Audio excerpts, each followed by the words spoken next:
Hi friends, இந்த வீடியோவில் இன்றைக்கி நடந்து முடிஞ்ச குரூப் 1 எக்ஸாமில் ஹிஸ்ட்ரி வந்து எப்படி இருந்தது? கஷ்டமாக இருந்ததா, ஈஸியாக இருந்ததா? இதை ஃபஸ்ட்டு பார்க்க போகிறோம். ரெண்டாவது, எப்படி கொஷின் கேட்டுருந்தாங்க, அதை ரெண்டாவதாக பார்க்கலாம். மூணாவது, நம்ம சேனல் நடத்தினது கொஷினாக வந்திருக்குதா அப்படின்றத மூணாவதாக பார்க்க போகிறோம். வாங்க ஒன்று ஒன்றா பார்த்தரலாம். ஃபஸ்ட்டு பாருங்கள், மராத்தியர்களிலிருந்து இந்த பேஷ்வா, அமத்தியா, சச்சிவா, சுமந்த் இந்த பதவிகளுக்கு எல்லாமே வந்து என்ன பொருள்னு சொல்லிட்டு இந்த பக்கம் கொடுத்துருக்குறாங்க. சிவாஜின்ற ஒரு டாப்பிக்கை பார்க்கும்போதே நம்ம இதை பார்த்துட்டோம். இன்னும் எக்ஸாக்டாக சொல்லணும்னா ஒரு 2 days பேக் தான் இந்த டாப்பிக்கே பார்த்தோம். அப்படியே டைரெக்டாக கேட்டிருக்கிறாங்க. ஸோ ஹிஸ்ட்ரியை பொறுத்த வரைக்கும் பெரும்பான்மையான எல்லா கொஷினுமே டைரக்ட் கொஷினாக தான் இருக்குது. ரொம்ப கஷ்டமாலாம் கேட்கவே இல்லை. சரிங்களா? இது ஃபஸ்ட்டு. ரெண்டாவது, நாம் நடத்தின டாப்பிக்லேருந்து கொஷின் வந்திருக்கு. என்னென்னு கேட்டால், நம்ம ஹிஸ்ட்ரியை வந்து ஃபுல்லாக இன்னும் முடிக்கலை. நம்ம இப்போ தான் வந்து ஸ்டார்ட் பண்ணியிருந்தோம். இல்லை இந்த டெல்லி சுல்தான், மராத்தியர்கள் இதெல்லாம் வந்து முடிச்சிட்டோம். ஸோ நாம் முடித்ததுலேருந்தே 3 கொஷின் வந்திருக்கு. நம்ம கம்ப்ளீட் பண்ணதே 3-4 டாபிக் தான். அதிலிருந்தே 3 கொஷின் கேட்டிருக்கிறாங்க. ஸோ அதில் ஃபஸ்ட்டு கொஷின் தான் இந்த பேஷ்வா, அமத்தியா, சச்சு, சுமந்த் அப்படின்ற இந்த விஷயங்கள். சரிங்களா? ஸோ பாருங்கள், ரொம்ப எளிமையாக தான் கேட்டிருக்கிறாங்க குரூப் 1 லெவன்லேயே ஹிஸ்ட்ரியை. சரியா? நம்ம கிளாஸை ரெகுலராக நீங்கள் பார்த்தாலே போதும், ஈஸியாக எல்லாத்துக்கும் ஆன்சர் பண்ண முடியும். அடுத்தது பாருங்கள், தலைக்கோட்டை போர் டேஷ் என்று அழைக்கப்படுது. இதை வந்து சோழர்கள், அதாவது தென்னிந்திய ஹிஸ்ட்ரி பார்க்கும்போது சோழர்கள்ன்ற டாபிக் எடுத்து பார்க்கும்போது வந்து நம்ம கவர் பண்ணிட முடியும். இந்த தலைக்கோட்டை போருக்கு வந்து இன்னொரு பேர் என்னன்னு சொல்லி கேட்குறாங்க, ராஷ்டிரகூடாடி போர். ஆப்ஷன் பின்றது தான் இதுக்கு சரியான விடை. ஸோ டைரக்ட் கொஷினாக தான் வந்து இதை கேட்டிருக்கிறாங்க. அடுத்தது பாருங்களேன், சிவாஜி சுதந்திர அரசராக முடிசூடப்பட்ட இடம் எது?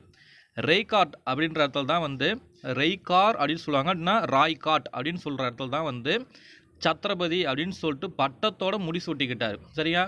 இந்த கேள்வியை நாம் நம்மளுடைய குவிஸ் இருக்குது பாருங்களேன், அந்த குவிஸ்லேயே கூட நான் சொல்லியே போட்டிருந்தேன். அடுத்தது பாயிண்ட் 2, அதாவது மராத்தியர்கள் பார்ட் 2ல் கூட இந்த ரெய்காரில் அவர் என்ன பண்ணார்னு சொல்லியிருக்கிறேன். சிவாஜியை பற்றி ஃபுல் வீடியோ பார்க்கும்போது கூட ரெய்காரில் வந்து அவர் முடிசூட்டிக்கிட்டார்னு சொல்லியிருந்தேன். அதை சொல்லும்போதே இன்னொரு விஷயமும் சொல்லியிருந்தேன். என்னென்னு கேட்டால், இது ஏற்கனவே டிஎன்பிசியில் கேட்ட கொஷின் அப்படின்னு சொல்லிட்டு இந்த ஒரு பாயிண்ட்டை மட்டும்தான் நான் சொல்லியிருந்தேன். மறுபடியும் குரூப் 1லேயே இது கேட்டிருக்கிறாங்க பாருங்கள். ஸோ ஓல்டு கொஷின் பேப்பர்லாம் ரெஃபர் பண்ணி தான் நான் கிளாஸ் எடுத்துக்கிட்டு இருக்கேன். ஸோ நம்மளுடைய கிளாஸ் வந்து உங்களுக்கு ரொம்ப யூஸ்ஃபுல்லாக இருக்கும். இந்த குரூப் 1 லெவலில் நான் வந்து கொஷின் எடுத்துருக்கேன்றது இந்த வீடியோ மூலயமா உங்களுக்கு தெரிவிக்கிறதுக்கு தான் இந்த வீடியோவே. அடுத்தது பாருங்கள், இது வந்து பார்த்தீங்கன்னா பெரியாருடைய பத்திரிகைகள்லாம் வந்து எந்தெந்த வருடங்களில் வந்து வெளியிட்டிருந்தார், பெரியார் வந்து எந்தெந்த வருடங்களில் வெளியிட்டு இருந்தாருன்ற கேள்வி. நான் சேனல் ஓப்பன் பண்ண ஒரு வீடியோவே ஷார்ட்ஸு இதை தான் போட்டுருந்தேன்னு நினைக்கிறேன். உங்களுக்கு டவுட் இருந்ததுன்னா நீங்கள் வந்து சேனல் பேஜ் உள்ள போயிட்டு ஷார்ட்ஸ் போங்க.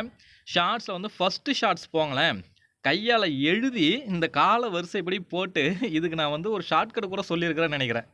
அது அதில் இருக்கும், நீங்கள் பார்த்தா தெரியும் உங்களுக்கு. அடுத்தது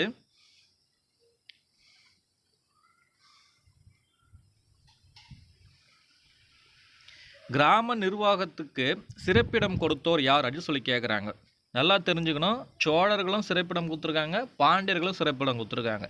பாண்டியர்கள் வந்து உள்ளாட்சி நிர்வாகத்தை பற்றி சொல்கிறது எதுன்னு கேட்டால் சின்னமன்னூர் கல்வெட்டு.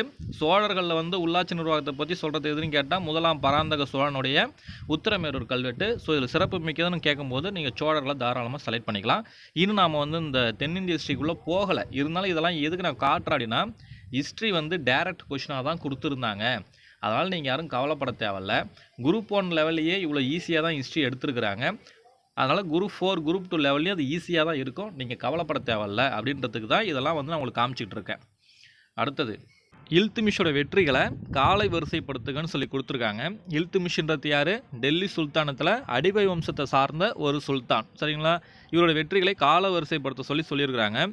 நாம் கிளாஸில் இந்த வங்காளம், குவாலியர், அந்த ராந்தம்பூர் இதை பற்றியெல்லாம் பார்த்துருந்துருப்போம். ஆனால் அந்த பில்சா கோட்டை அப்படின்றத பற்றி நான் கிளாஸில் சொல்லலை. ஏன்னு கேட்டால் இது டிகிரி ஸ்டாண்டர்டில் இருக்கிற ஒரு விஷயம், நம்மளுக்கு ஸ்கூல் புக்கில் எங்கேயுமே கவர் ஆகலை. ஏற்கனவே வந்து டெல்லி சுல்தானே ரொம்ப பெரிய சப்ஜெக்ட்டு, இதுலேயே அந்த எக்ஸ்ட்ரா தகவல்கள்லாம் சொல்லணும் அப்படின்னு சொல்லிட்டு நான் அதெல்லாம் ஸ்கிப் பண்ணிட்டேன். இருந்தாலும் வந்து நெக்ஸ்ட்டு குரூப் 1 அந்த லெவலில் படிக்கும்போது இல்லை குரூப் 2 எக்ஸாமுக்குன்னு பார்க்கும்பொழுது இதில் கொஞ்சம் ஒரு சில பாயிண்ட்லாம் வந்து ஆட் பண்ணி கொடுக்கலான்ட்டு ஒரு ஐடியா வந்துருச்சு. ஸோ அதை மட்டும் பார்த்தலாம். மீதி இருக்கிறது உங்களுக்கு தெரியும். நம்ம கிளாஸ் கவனிச்சிருந்தீங்கன்னா இந்த ஆர்டர் படுத்துறது இந்த பில்சா கோட்டைன்றது மட்டும்தான் உங்களுக்கு தெரியாது. மீதி இருக்கிறது கொஞ்சம் ஈஸியாக தான் இருக்கும். அடுத்தது மொகஞ்சதாரோவில் வீடுகளை பற்றிய பின்வரும் கூற்றுகளில் எது உண்மைன்னு கேட்டிருக்காங்க. இது சிந்து சமவெளி டாப்பிக்லேருந்து ஒரு கொஷின் எடுத்துருக்குறாங்க. சரிங்களா? இதில் வந்து நாம் தெரிஞ்சிக்க வேண்டியது என்ன அப்படின்னா, இது இன்னும் நம்ம நடத்தும்போது வந்து நீங்கள் ஈஸியாக வந்து இது புரிஞ்சுக்கிற மாரி கதை வடிவில் தான் நடத்த போகிறோம். இதில் இந்த 2வது பாயிண்ட் பாருங்கள். மொகஞ்சதாரோவில் வீடுகள் சுட்ட செங்கற்களால் ஆனவை. இந்த ஒரு விஷயம் மட்டும் உங்களுக்கு தெரிஞ்சால் இந்த கொஷினுக்கு நீங்கள் ஈஸியாக ஆன்சர் போட்டிருக்கலாம். இந்த டிஎன்பிசி படிக்கிற எல்லா ஆஸ்பிரண்ட்டுக்குமே தெரிஞ்சிருக்கக்கூடிய ஒரு பேசிக்கான ஒரு டேட்டா தான் இந்த பாயிண்ட் 2. சரிங்களா? ஸோ அந்த ஒரு பாயிண்ட் போதும், இதுக்கு ஆன்சர் பண்ணிடலாம். இதில் நாம் இப்போ என்ன சொல்ல வரோம் அப்படின்னா, டிஎன்பிசி குரூப் 1 எக்ஸாமை பொறுத்த வரைக்கும் ஹிஸ்ட்ரியோட கொஷின் ஸ்டாண்டர்ட் அப்படின்றது ரொம்ப ஈஸியாக தான் இருந்திருக்கு. கஷ்டமாக கேட்டிருந்தாங்களா அப்படின்னு கேட்டால் கண்டிப்பாக கிடையாது. பெரும்பாலான கொஷின் எல்லாமே டேரக்ட் கொஷினாக தான் இருக்குது. அதிகமாக கொஷின் வந்து எந்த மெத்தடில் கேட்டிருந்தாங்க அப்படின்னு கேட்டால் கால வரிசைப்படுத்துக அப்படின்ற மெத்தடில் தான் அதிகமாக கேட்டிருந்தாங்க. 1 or 2 ஸ்டேட்மெண்ட் மட்டும்தான், எனக்கு தெரிஞ்சு ஒரே ஒரு ஸ்டேட்மெண்ட் மட்டும்தான் இந்த கூற்று காரணம் அப்படின்ற டைப்பில் வந்து கேட்டிருக்காங்க. மீதி இருக்கிற எல்லாமே வந்து டேரக்ட் கொஷினாகவும் இல்லைனா கால வரிசைப்படுத்துக அப்படின்ற மாதிரி மட்டும்தான் இந்த குரூப் 1ல் கேட்டிருக்கிறாங்க. ஸோ குரூப் 1 கொஷின் பேப்பரை பொறுத்த வரைக்கும் ஹிஸ்ட்ரி எப்படி இருந்தது அப்படின்னா, ஹிஸ்ட்ரி வந்து ரொம்ப ரொம்ப ஈஸி. அடுத்தது பாருங்கள், கீழ்கண்ட நிகழ்வுகளை கால வரிசைப்படுத்துக. இது ஒன்றும் கிடையாது. இதில் எந்த முறை வந்து முதல்ல வந்தது, அடுத்து எந்தெந்த முறைகள் வந்தது அப்படின்றத கால வரிசைப்படுத்தணும். அப்போ இந்த முறைகளை பற்றி நம்ம தெரிஞ்சுக்கணும் அப்படின்னா, ஐரோப்பியர்கள் காலத்தில், அதாவது வாரணாசிட்டிங்கில் ஆரம்பித்து லாஸ்ட்டாக கானிங் பிரபு வரைக்கும் நீங்கள் படிச்சிருந்தீங்கன்னா, இந்த மகள்வாரி முறைனா என்ன, ரயத்துவாரி முறை, ஜமீன்தாரி முறை, பூமிதான முறை, இதை பற்றியெல்லாம் வந்து உங்களுக்கு தெரிஞ்சிருந்திருக்கும். நம்மளுக்கு அது சிலபஸில் வரல, பட் குரூப் 1ல் இருக்குது. சரியா? டிஎன்பிசியை பொறுத்த வரைக்கும், டிஎன்பிசி குரூப் 1 பொறுத்த வரைக்கும் ஹிஸ்ட்ரி வந்து எளிமையாக இருந்த ஒன்று தான். நீங்கள் வந்து தொடர்ந்து நம்ம சேனலை ஃபாலோ பண்ணுங்கள். உங்களுக்கு வந்து போதுமான தகவல்களை வந்து நம்ம சேனல் வழியாகவே தெரியப்படுத்துவோம். ஒரு கதை வடிவில் அது ரொம்ப எளிமையாக உங்களுக்கு இருக்கும். தேங்க்யூ.